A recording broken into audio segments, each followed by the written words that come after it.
Olá, Nutris! Aqui quem fala é a professora Carol Cavalcante e eu ajudo nutricionistas a serem aprovadas em concurso e residências. Então, vamos aqui a mais essa aula de resolução de questões da banca FGV, que é uma banca bastante ética e que é muito requisitada aí para a realização de concursos públicos. Então, vamos lá. Vamos à primeira questão. Em uma unidade de alimentação e nutrição, a elaboração do cardápio deve observar numerosos aspectos. Assinale a opção que indica corretamente um desses aspectos. Então, o que a questão quer é o item correto, certo? Então, sempre a gente tem que ficar atento ao que a questão pede, tá? Então é interessante sempre grifar e ver o comando da questão. Introduzir alguns pratos novos por dia não é a melhor alternativa, certo? Introduzir alguns pratos novos por dia, porque isso vai exigir planejamento, certo? Para então introduzir esses pratos, além de ver a aceitação, o público, então precisa de todo um estudo, né, por trás, para então introduzir pratos novos, né, naquela unidade, certo? Não fixar preparações em dias da semana. Isso é correto, não é recomendado fixar preparações em dias da semana, certo? Porque pode haver aí aumento até de resto ingesta, monotonia alimentar, né? Monotonia de pratos ali no refeitório, certo? E isso diminui a adesão dos comensais dentre outros fatores, tá bom? Inserir preparações fritas no cardápio também não é recomendado, certo? Nunca usar denominações do tipo prato light. Sempre a gente tem que estar atento a essas palavrinhas, né, que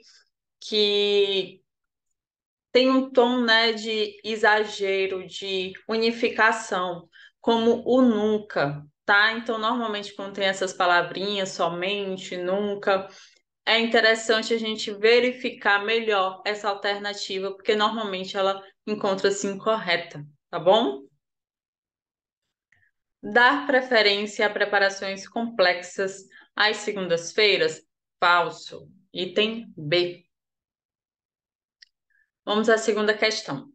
O recordatório de 24 horas é um método retrospectivo de avaliação dietética. Assinale a alternativa, a opção que indica uma desvantagem desse método. Alto custo, a gente sabe que é um método de baixo custo, certo? O recordatório de 24 horas é considerado um método de baixo custo. Só pode ser utilizado em grupos de médio e alto nível de escolaridade? Errado, certo? Isso aqui é errado. Não precisa ter alto nível de escolaridade para usar esse método. Não pode ser utilizado para estimar a ingestão de energia e de macronutrientes.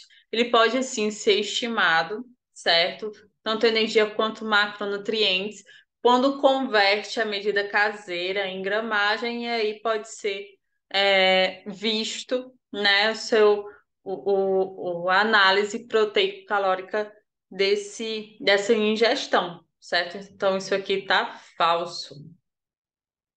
Tempo grande para a aplicação? Não. Não exige muito tempo para a aplicação, certo? Requer treinamento do entrevistador? Correto. O entrevistador, né, tem que ser bem treinado, normalmente, o nutricionista. Então, é o item E. Aqui a gente colocou o print da nossa aula, né, falando sobre os métodos retrospectivos, no caso, recordatório de 24 horas. E aqui temos as desvantagens, né? Então, vai depender da memória do indivíduo, requer o treinamento do investigador para evitar a indução, certo? Evitar com que o entrevistador induza a resposta, tá? Tem ali uma certa influência na resposta do avaliado, certo? Então, isso tem que ser evitado. A ingestão prévia das últimas 24 horas pode ser atípica, como, por exemplo, se esse paciente no dia anterior foi em algum evento, foi em um aniversário, um churrasco, certo? Então, vai ser um dia atípico. Então, por exemplo, numa segunda-feira, é mais complicado caso se esse paciente tiver, né, passado o final de semana de uma forma atípica, que é o comum. No final de semana, às vezes sai, né, daquela rotina alimentar. E aí, na hora da avaliação do recordatório de 24 horas, pode apresentar alimentos que não são comuns no seu dia a dia, certo? Isso aí pode, né, afetar a avaliação. Bebidas e lanches tendem a ser omitidos, isso é verdade, né? É uma desvantagem.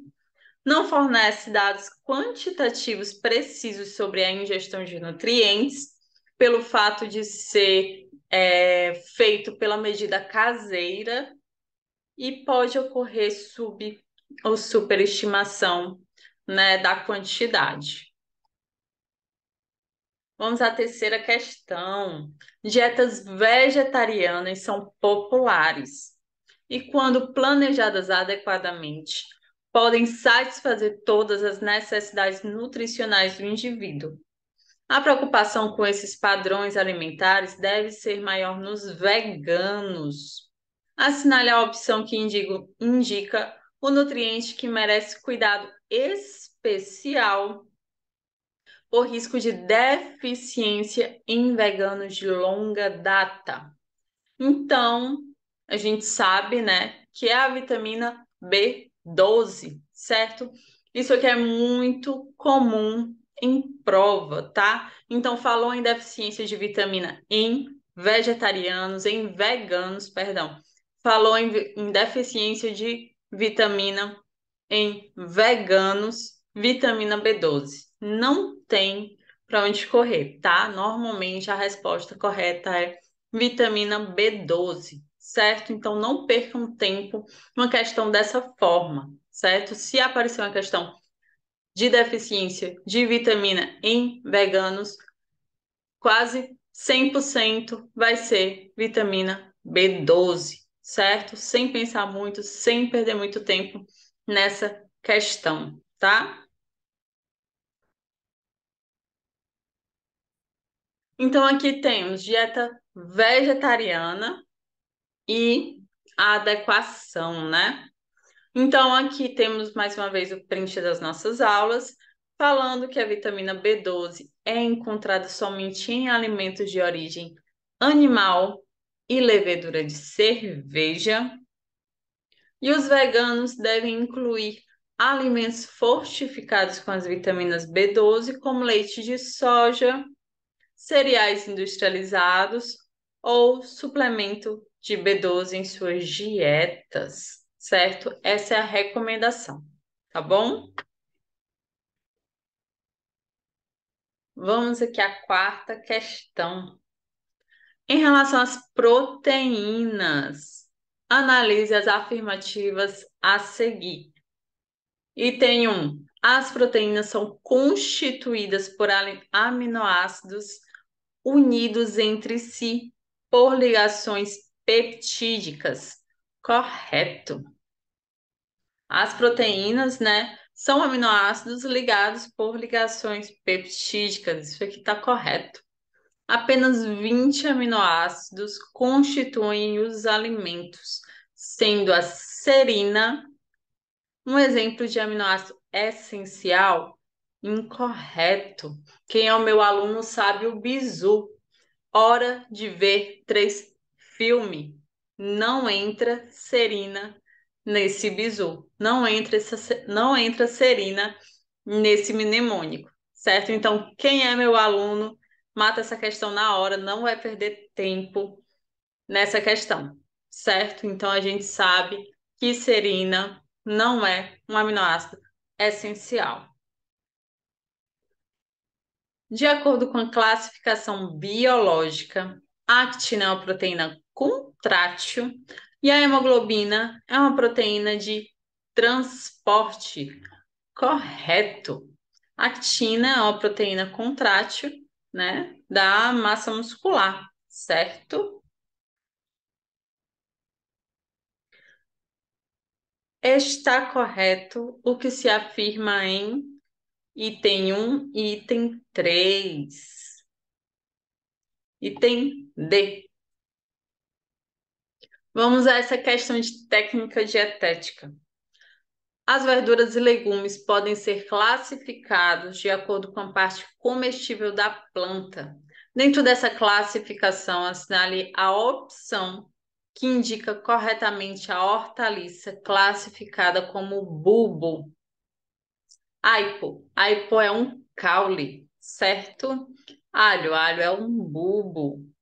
Aspargo também caule. Berinjela. Berinjela é um fruto e o nabo é uma raiz, certo? Então, item B. E aqui temos mais uma vez, né, o print das nossas aulas, tá? O bulbo, temos o alho, cebola, alho poró, flores, alcachofra, brócolis, couve-flor, frutos, abobrinha, abóbora, berinjela, chuchu, jiló, acelga, aipo, aspargo e palmito são caules. Vamos a mais essa questão. Em muitas situações, torna-se um desafio associar os princípios da educação alimentar e nutricional com a situação prática da realidade. Assinale a opção que não representa uma experiência típica da educação alimentar e nutricional. Participação em atendimento nutricional realmente não é uma experiência típica da EAN, certo? Normalmente é em grupos que se faz essa educação nutricional, certo? Então é o item A. Então, aqui ele quer o comando, né, a incorreta, tá? Então, assinale a opção que não representa uma experiência típica. A participação em oficina é uma experiência, né, típica. Participação em contação de histórias, criação de livros de receita e a criação de horta escolar, que são, né, atividades coletivas, certo? Vamos a mais essa questão. A anemia se caracteriza por alterações no tamanho e número de hemácias e na quantidade de hemoglobina presente nelas. Sobre anemias, leia o fragmento a seguir. A anemia ferropriva é resultado da privação de ferro e se caracteriza como a anemia, né, no caso, microcítica, certo? E também se caracteriza como anemia hipocrômica, tá? Microcítica, pelo fato da hemácia ficar menor, e hipocrômica ficar mais clara, certo? Enquanto a anemia perniciosa é provocada pela deficiência de vitamina B12, que a gente já pode lembrar, né, que aqueles veganos de longa data pode ter esse tipo de anemia, certo? Que é a anemia perniciosa, e ela se caracteriza como anemia macrocítica, certo? Então, no caso aqui é microcítica hipocrômica e macrocítica em relação à vitamina B12, tá? Item C. E essa questão despenca em provas de concurso, certo? Então, peço a vocês que gravem, né, essa caracterização em relação à anemia e à deficiência de micronutrientes, certo? Esse tipo de questão é típico de concurso público, tá? Então, preciso que vocês gravem que cai dessa forma ou muito parecido nas provas de concurso, tá bom? Após a cocção, os alimentos preparados devem ser mantidos em condições que não favoreçam a multiplicação bacteriana. Segundo a resolução da RDC 216/2004, assinale a opção que indica a temperatura e o tempo adequados para conservação a quente desses alimentos. Superior a 50 graus por no máximo 6 horas? Falso. Superior a 60 por no máximo 5 horas? Não. Superior a 60 graus por no máximo 6 horas de exposição? Correto. Item C. Então, é 60 graus por 6 horas, tá? Então, é o binômio tempo-temperatura, certo? Sempre andam juntas, tá? Então, quanto maior a temperatura, mais tempo esse alimento, né, vai poder ser exposto, certo? Mais uma vez, temos aqui o print das nossas aulas, tá? Então, alimentos quentes, mínima de 60, no máximo 6 horas, certo? Pelo menos 60 graus. Maior ou igual a 60 graus, 6 horas. Abaixo de 60, no máximo 1 hora, certo? Já os frios, até 10 horas, por no máximo 4 horas. Entre 10 e 21 graus, no máximo 2 horas, certo? Isso conforme a CVS, que também é muito utilizada em provas de concurso, tá? E na RDC, ela é prática, falando que a temperatura tem que ser superior a 60 graus e no máximo 6 horas, certo? Vamos a mais essa questão. A conservação dos alimentos tem por objetivo controlar o processo natural de deterioração, mantendo sua qualidade, segurança e valor nutritivo. Assinale a opção que apresenta um método de conservação por tratamento térmico. Secagem. Não, a secagem, né? Como o nome já fala, não precisa de tratamento térmico. Irradiação é por meio de irradiação, certo? Liofilização é um processo no qual faz com que o leite, por exemplo, né, vire pó, certo? Então, tem uso de congelamento, tá? Pasteurização, correto, a gente sabe que é um método de tratamento térmico. E aditivos alimentares, né, é utilizando a adição de conservantes nesses alimentos, tá? Então, temos aqui a pasteurização, que o leite é aquecido de 72 a 76 graus por 15 a 20 segundos, tá? E em seguida resfriado. A higiene pessoal dos manipuladores é essencial para evitar a contaminação dos alimentos. Sobre os hábitos de higiene, assinale a afirmativa incorreta. Então, o comando da questão é a palavra incorreta, certo? Então, ele quer a alternativa incorreta. Os cabelos devem ser mantidos presos e cobertos com redes ou toucas. Correto.